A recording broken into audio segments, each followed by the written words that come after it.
Hi folks, this is Alan Watt and we're cutting through the Matrix. The Matrix really is symbolic, again from the movie, very well done, symbolism, lots of allegories in there and analogies, but it's really, it's your whole version of reality. And even as you grow older too, you go through different layers of that reality as you change and you find out who you are. It takes a long time for people to find out who they are, and that's called maturity. You mature gradually. And if you can get to maturity, it's only because you analyze yourself and you're honest with yourself and you look over your life and you say, I fell for this and I fell for that, I did the wrong thing here and the wrong thing there, and you realize you've been an idiot at times, and you realize you can't repeat those mistakes because they don't bring anybody any happiness and they're non-productive. And eventually you get some kind of wisdom, and just when you think you've seen the light, you die, and that's it, you're gone. And at one time, you see, the older folk would pass the wisdom on to the younger, and elderly people were referenced in some societies because of their wisdom. It's a pity that they destroyed that in the Western cultures over a period of time. Britain was one of the first countries that tried this, because Britain really was run by experimental psychologists and various organizations, very well-funded organizations through the big foundations. It's one big laboratory in a sense. They were the first country to really try of moving people off en masse out of the country into the new slum cities to work the factories for the industrial era. And they did a lot of experimenting with different groups of peoples to see how long they could keep them alive, working in these slave conditions, 16 hours a day, or down the mines, for instance. And they kept incredible records on everything. Britain really is one of the amazing countries for keeping records on all these different peoples that they used, employees going back for a couple of hundred years even. Even the people they used from other countries, when they exported and they brought in Africans to certain countries to populate them and be their workers, initially starting as slaves. Then when they did away with slavery, they called them servants or indentured servants, where you sold yourself into a form of bondage for a wage if you worked on an island for a couple of years. The only thing is, it didn't take them back from those islands. And there's been some documentaries recently about how these people have been so shabbily treated and even kicked off islands recently, or I should say back in the 60s, to make way for an American base. That was one very good documentary done on that. But they went to the British records, and they had the names and addresses and the ages of birth and the genealogies of every one of these people they brought in from Africa 150 years ago or even beyond. Amazing records. And they have done so many studies on sociology, you might say, and specialized studies on experiments with groups over the centuries that they've got down to a great art. And what they really do know, and they've always known, is that the great amount of people in any society, even if you're brought into society that was not normal 20, 30, 40 years ago, then those growing up in that society will think it's all quite normal. They'll come into quite normal, and their children definitely will never question it, their offspring. An example of that is the very fact that lots of people moved off their lands, as I say, from the agricultural era and into the cities. They were forced off their lands because the Rothschilds did. If you go into the history books, he was at the House of Lords and he brought forth the Corn Law, which allowed foreign companies, again run by his relatives in France and elsewhere, to dump their produce on Britain. And that put all these small farmers out of business overnight. They couldn't compete.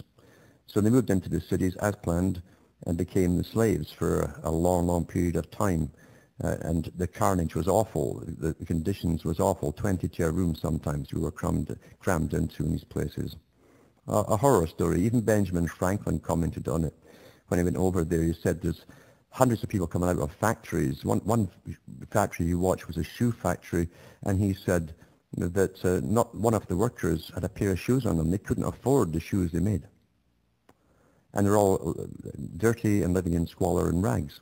That was Great Britain, as it was coming up to the height of its empire. And it was an empire ruled by a few, as was Britain itself, and still is today. And many myths have come out of it. The Great British idea, and Hollywood did some old stuff about the Great British Empire and how brave it was and all that, but never really got into the real conditions and the real machinations behind what was going on and who was doing it and why, who benefited and who didn't benefit. But really, the study of societies has been going on for an awful, awful long time. Even in ancient times, whole populations were often moved off their land and moved to another country to serve some other purpose of those who ruled empires. The Romans did that, and people before the Romans did that too.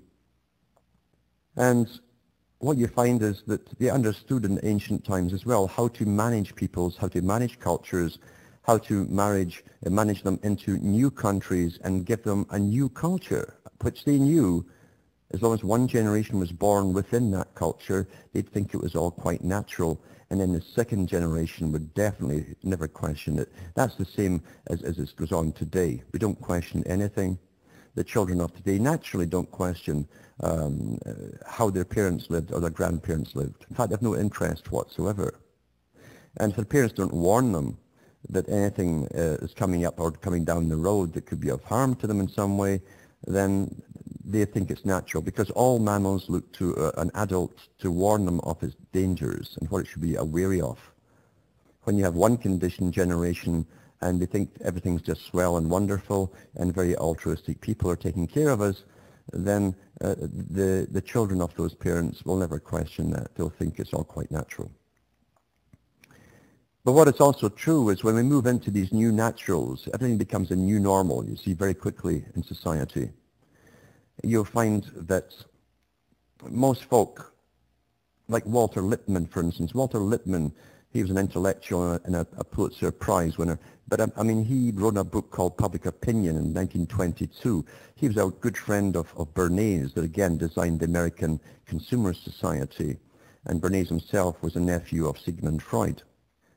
So the idea of managing whole nations of people through fashion industry, through a movie industry, the culture industry, the whole culture industry was very essential in creating a type of people and a type of worker for a particular era.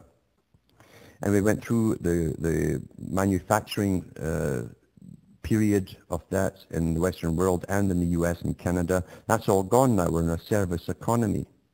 And when I was born, it was really towards the end of the jobs for life idea. Parents they hoped a job for life. That had been traditional since the beginning of the Industrial Revolution. If you got into some kind of trade or factory or whatever, you hoped if you didn't cause any trouble and you're always there and you didn't go off sick, then you hoped you could have a job for life. And the ordinary folk were terrified of becoming poor and being kicked out, because in those days there was no welfare system, there was no unemployment system, and people literally had it drummed into them. Their parents would drum it into them: if you get this little job here, you stick to that for the rest of your life, no matter how miserable it is. And they did.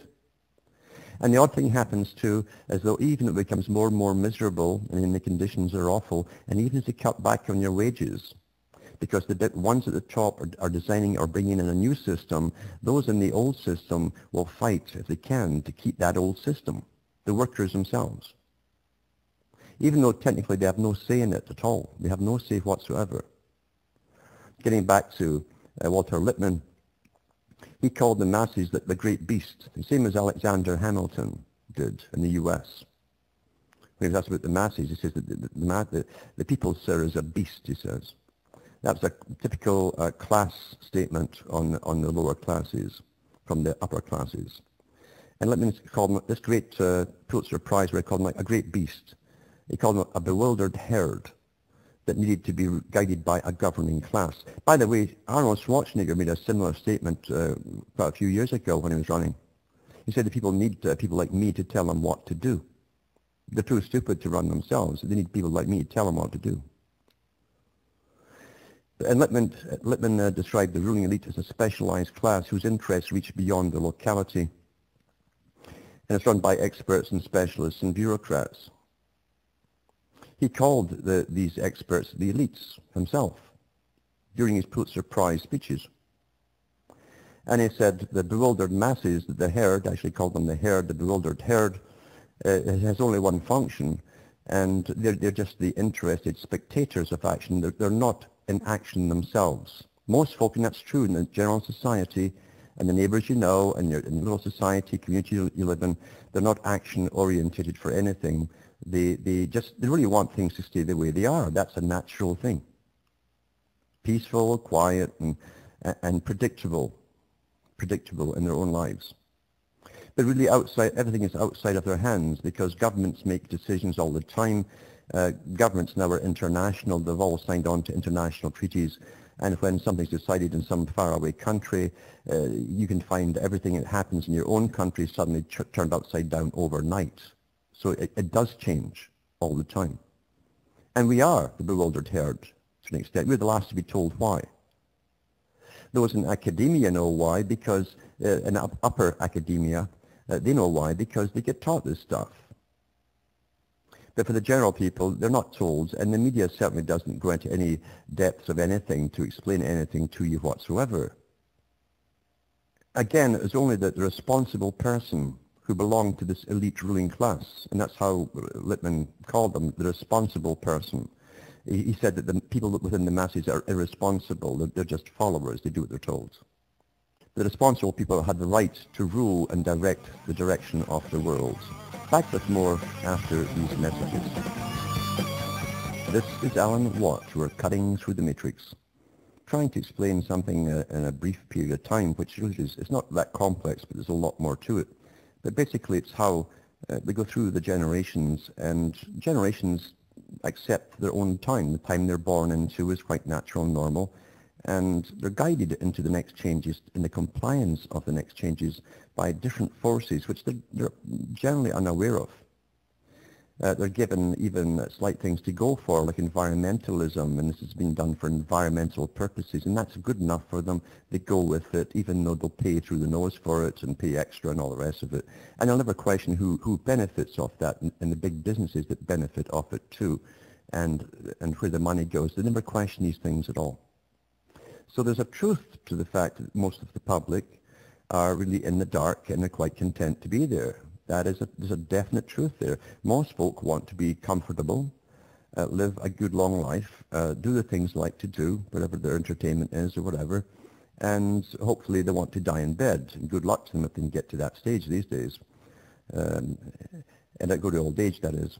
But anyway, we're run by experts and combinations of experts, and I've mentioned the big foundations before. They really are the parallel governments. In fact, now they officially have members on every government's boards as advisors, scientific advisors, and specialist advisors. They're unelected.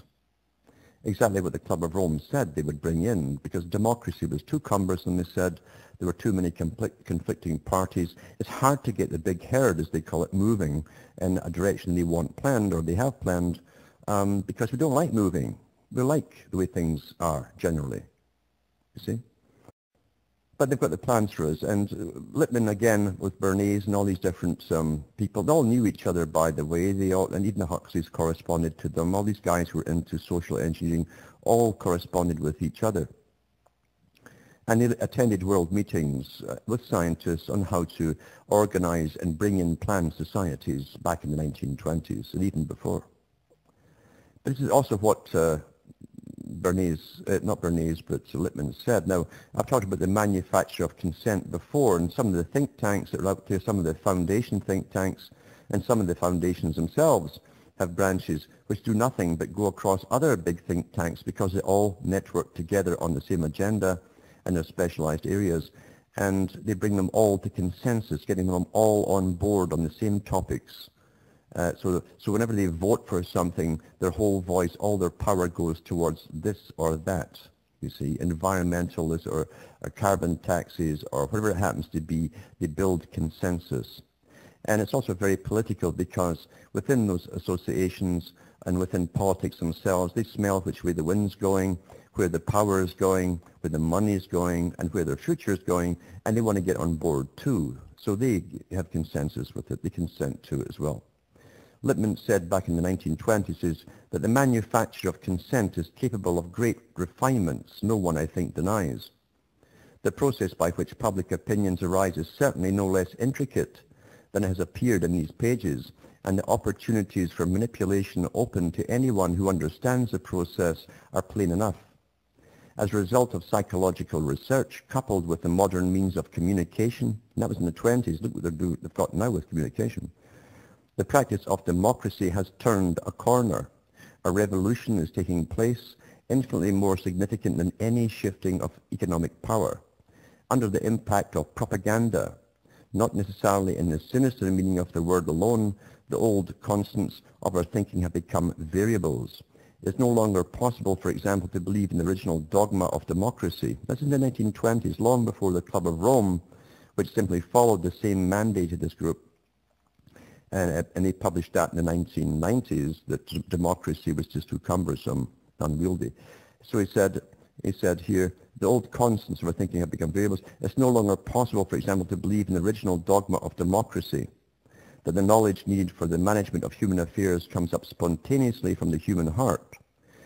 Where we act on that theory, we expose ourselves to self-deception and to forms of persuasion that we cannot verify.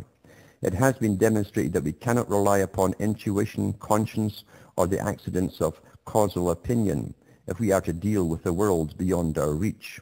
And that was what he wrote in his book, Public Opinion. So back then, they realized, and they did work for the Royal Institute for International Affairs, Council on Foreign Relations, back then, the parallel government. They were already working to bring in a future which was bypassing democratic processes through big foundations, big money, and lobbying governments. And they even put a lot of their own members within government, still do today. And that way they can get their agenda through, because governments themselves are staffed with general low-level psychopaths who simply want a darn good career. If you get in politics for 5 years, for instance, I think it is, you can get a life pension, lifelong pension, index-rated pension, great perks and all the rest of it. You also meet all the lobbyists, and often you'll become a lobbyist yourself, now that you know all the politicians and high-level bureaucrats. So it's a big money thing. It attracts a particular type into politics, and they are psychopathic. And Henderson, Gillespie, and other psychiatric studies have done many studies on this very topic to prove the points that they have psychopathic personalities. So that's the type that go into politics. So therefore, they can be very well managed by those in the foundations who have true purpose and lots of money. So that's really how the world is run. They've said already that democracy was too cumbersome, too many competing parties, they couldn't get their big agendas through. And the public might not like it. So we're now living in a post-democratic era. That's what we're in now. That's what the UN is all about. And the IMF and all this kind of stuff. Back with more after these messages. This is Alan Watt. We're cutting through the matrix. What I try to do is to show you how we've got to where we are and why all the big moves are on today to bring us into a new planned future, a different kind of future again. And they do expect people to dig in their heels and do a lot of bitching as they're pushed into this brave new world. They already have found a lot of this happening in countries like Britain, where they now have 9 garbage bins. You've got to literally sort your garbage into 9 different bins now, and they have chips in those bins that actually weigh the garbage and remotely send the signals back to some central office somewhere. And they have the garbage police and all this kind of stuff, all this kind of ridiculous stuff going on. There's more police on the road, I think, than anywhere else in the world, just putting fines out one after the other because the government relies upon this money. Crime pays for them. Lawyers and judges and so on make a phenomenal amount of money off all these different fines and tickets and so on. So it's a whole new business that comes out of that, out of what's supposedly policing and keeping the peace. Big business. But it's more than that, much more than that, because you see, when you look at morality itself comes from stable societies where through centuries and centuries people have worked out systems to keep general crime down to a bare minimum. And even ancient tribes and so-called primitive tribes, I love the so-called primitive tribes, the ones who are still completely self-sufficient and really don't need this system at all. In fact, if we all disappeared tomorrow, some of these primitive tribes in the Amazon would still be existing quite happily in ignorance of it all and for another few thousand years. So how can they be called a stagnant population? They have no interest in getting steel axes and starting to buy things from companies. They're completely independent. They make everything they need.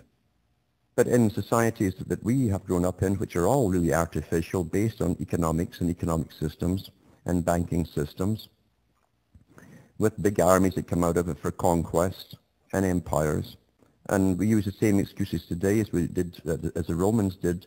The Romans said they were going into countries because people were barbaric and antiquated in their laws, and they'd have to go in and civilize them, teach them civilization, bring civilization to them, get taxes going, get money flowing, and get them using money for the first time, then tax it back from them for the big building projects. They love to build all the time, these guys who run the banking systems. Eternal debt is great for banks. They live on debt. They wouldn't be happy if everyone could pay off their debt immediately. It's a better business. You can't plan a future for your great-grandson if he's not guaranteed to be born into a system where he rules over the debt. And in these systems that over the centuries figured out what was right, what was wrong for them, they always made sure that the children were looked after, for instance. Taboos against children are through all societies, right down to the so-called primitive. You take care of the children. And perverts and so on who want to get at your children, because see, perverts are predators. And they want to get at your children, and they cause a lot of harm with their various actions. I don't care how politically correct or incorrect it's supposed to be to talk about these things today, because they're trying to bring all these abnormalities into the norms and the mainstream and actually fight all those people and find them who speak out against them. So they're using law now to turn it all upside down, you see. This again didn't come because the perverts themselves had great big organizations in the past and lots of money to fight. It was because really that the big organizations that already were running the world a long time ago planned a future where all norms would be turned upside down for a planned society, including the abolition of marriage altogether. And they even talked about special mating rights back in the 1800s when they were discussing eugenics, and how they would breed specific people together, those that should breed for different classes, along the lines of Plato's Republic, in fact. So good workers, specialized workers, would be bred and interbred to get the perfect type. And the same with those who were higher up in the managerial classes would also get bred with each other. Those who were scientists would get bred with each other. That kind of thing, a planned society, not where you just take some sort of hormonal leap at someone because you're attracted to pheromones. That was the idea of it. And H.G. Wells, who was sent out to start off the whole idea by his masters, because he was taught by the Huxley's grandfather, Sir Thomas Huxley. He was taught in what he called the Red Tie School. It was a revolutionary school for the world. It was the precursor of the Fabian Society. Lots of the novelists that broke out and came into the 20th century were all trained there, by the way, because you're altered in your mind and your mindset through fiction more than you are with boring lectures. And he started off the concept in the late 1800s of free love, long before the hippies came along in the 1960s. Free love. And of course they had a lot of fallout from that when they tried the roaring 20s with their drug scenes, because there was a lot of cocaine going along with the booze as well, being smuggled back and forth with prohibition and the miniskirt and Charleston and all the rest of it, and free love. They had too much of a fallout with venereal diseases. They didn't have penicillin. They didn't have all the abortion clinics and state-funded abortion clinics to deal with it all. And the orphanages were swelling, and children were being found in dustbins and all that kind of thing. Babies were being found in dustbins. So they had to go back to the drawing board, use the tax money for research and development, and find some contraceptive, which they did. And then they reintroduced the whole thing back again, and with rock and roll, or really pop music they called it at the time, and into rock and roll, the drug era, alter perception through LSD, so you have different perceptions, and so on, and a massive culture industry to back it up and tell you what your new perceptions should be. That was all part of the destruction of the society, and that's why Khrushchev could say when he came over to the U.S. on a visit, he says America will fire without us, or fall without us firing a shot. He said it will collapse from within, utterly decadent. You see, and of course he knew that Hollywood was well at work with it, the whole culture industry was well at work with it, and he also knew, obviously, that just like the Rees Commission found out the congressional inquest into the foundations in the U.S., and they were told that Norman Dodds was told by the CEOs of Ford, Carnegie, and Rockefeller Foundations that their job was to so alter the culture in America that it blends seamlessly with that of the Soviet Union, a socialized culture that would accept governments and obey them. And that's what they've got to do. That's what they've got to do. And of course, it's still on the cards was abolition of the family unit, and who would need to be married anymore to have children. Most marriages can't stand today. They have too much against them. They have endless entertainment where everyone's rotting around like a rabbit, you know. And that's the new normal. That is the new normal. That's become the new normal, so that you can't cry anymore. That part's finished. It's over with for most folk. The children are getting taught masturbation in school at the age of 5 and 6 now via the UN and UNESCO. Because, you see, they have to abolish all taboos, all the taboos that held society together and made society strong. Because society that was strong would stand up against government that was very intrusive or overbearing. When you have nothing to stand up for, and a man has nothing to stand up for at all, no wife, no family, whatever, then he doesn't stand up, and governments will have no problems. H.G. Wells went through that whole process in some of his books, explaining why they were doing it. And I think it was 2000, the year 2000 it was, or it was actually 2001 before 9/11 happened. I think the month before, the International Census Bureaus met to discuss if it was time to push the envelope. Were the public ready? Were they degraded enough now through the culture industry? Were they degraded enough as to push the envelope for the next step? And they actually said, and it was in newspapers in Canada and the States, right after it, two professors gave basically the same speech that says, now that they'd won the rights for homosexuality, it was time to push for intergenerational sex and bestiality. And bestiality.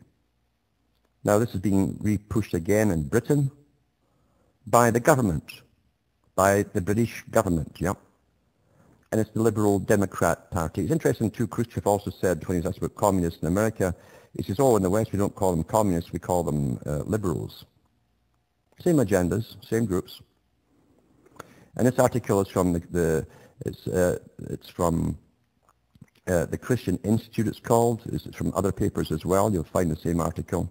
The Liberal Democrat porn plan slammed by mums, 28th of April 2010. Liberal Democrat plans to allow 16-year-olds to watch and star in pornographic movies have been condemned by furious mothers. The controversial Liberal Democratic policy has faced intense criticism from users of the popular parenting website mumsnet.com. One mother who identified herself as Crystal123 on the website warned many young people aged 12 appear 16 or 17 and could easily end up in explicit pornography. Now, right away, they're off the beam there. They shouldn't get into that argument. The fact is, they're lowering the age regardless, and this is what they're promoting. You understand? When adults and governments promote something, this is giving permission to, then the children feel, well, there's nothing wrong with that. It's promoted by the top. That's the real argument, folks. You see? Of course the rest will happen. There will be 12-year-olds and so on, but that really is the intention of it all. Then she said her concerns were echoed by another Mumsnet user, Claire's Williams, 973, who said, I simply cannot vote for a party that advocates this. Well, who should vote for a party? You know who votes for parties like this, folks. Yeah. She went on to warn that when her husband had phoned the local Liberal Democratic office to complain, he was told, look, I've explained the policy, and if you don't like it, you don't have to vote for us.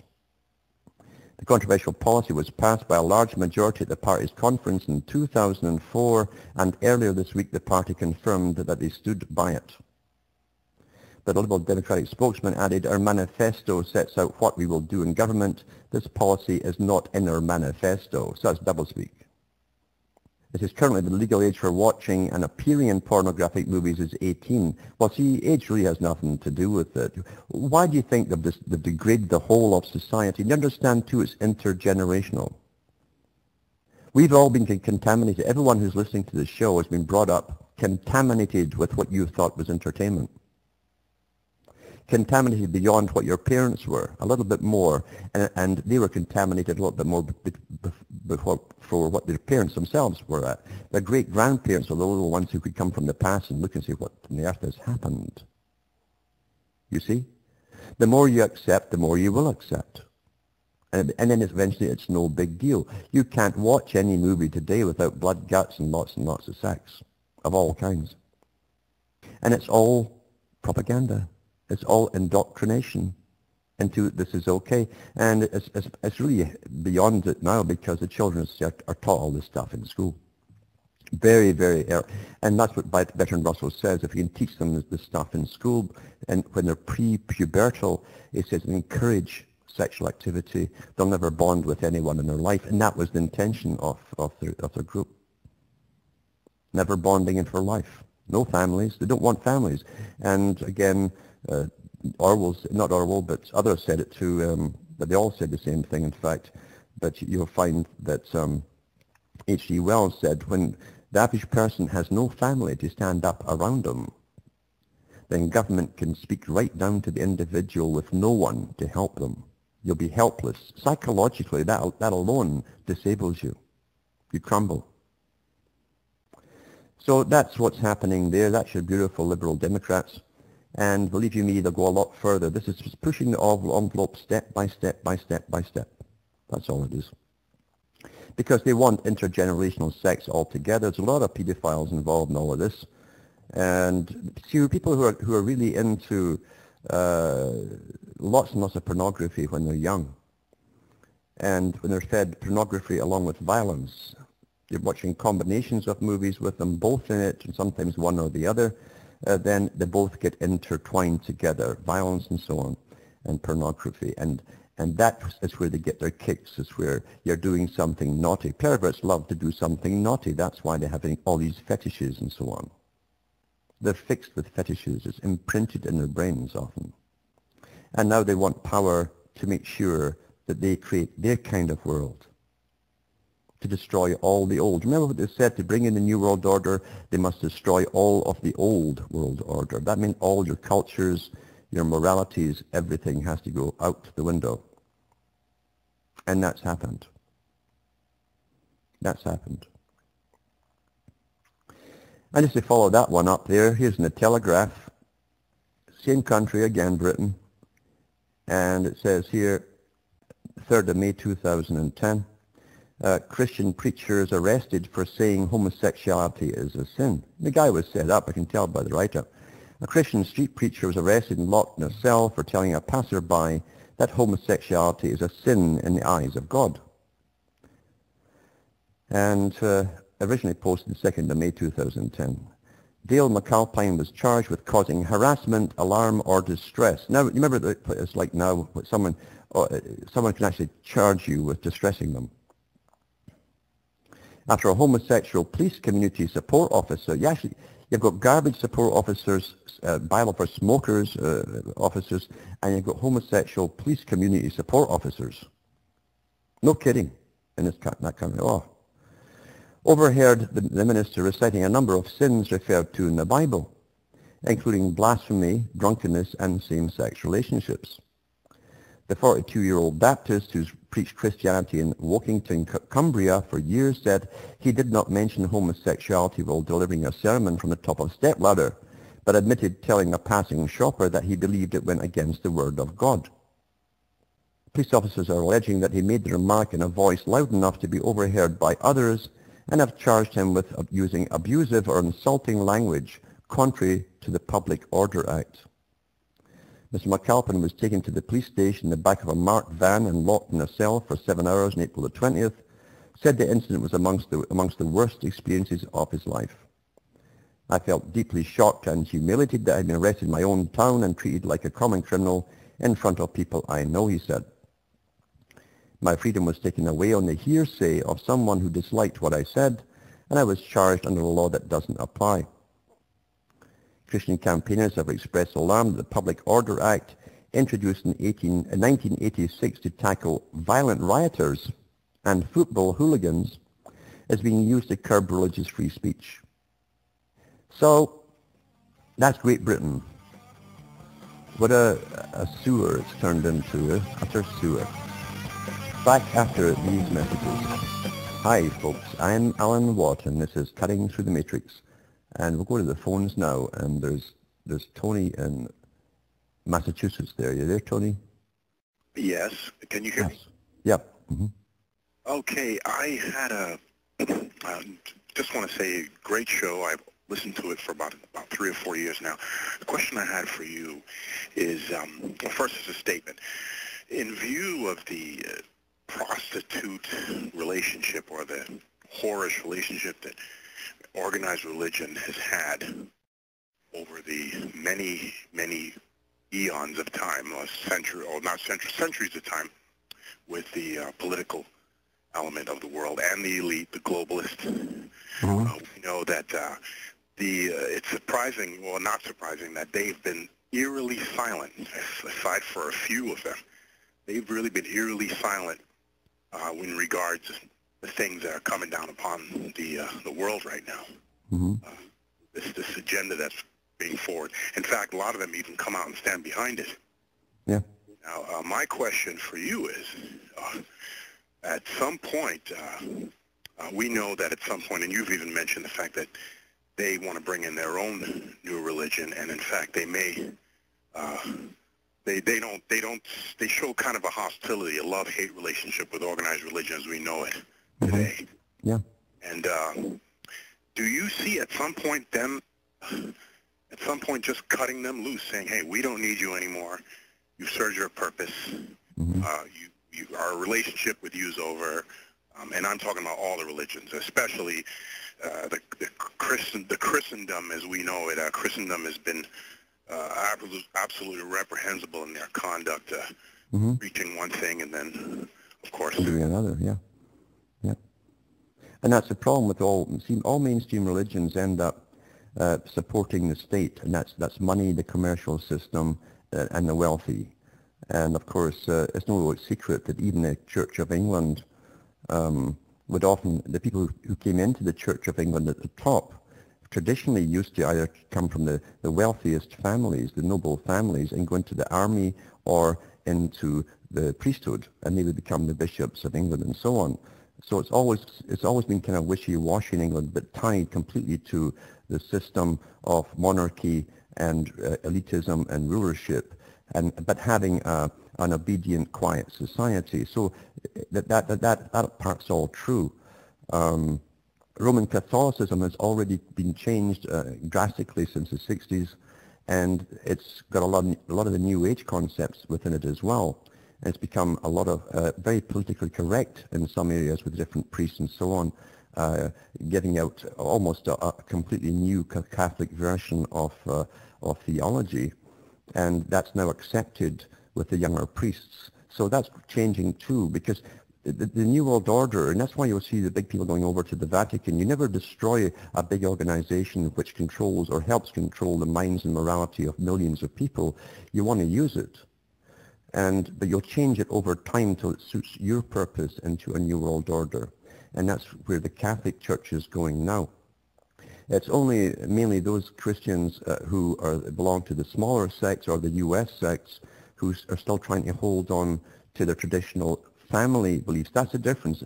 In Britain, the family's a mess, an absolute mess now. It's almost non-existent. So it's only in the US now you have any semblance of using a religion which also gives security to your culture and safety to your children and each other and gives you a healthy relationship. It's the last country on earth with that, to be honest with you. outside the Muslim countries, I should say. But thanks for the question. I wish I had more time to go into all of this because there's so much to it. But maybe for another night I'll do some more on this. From Hamish myself from Ontario, Canada, it's good night. May God or your gods go with you.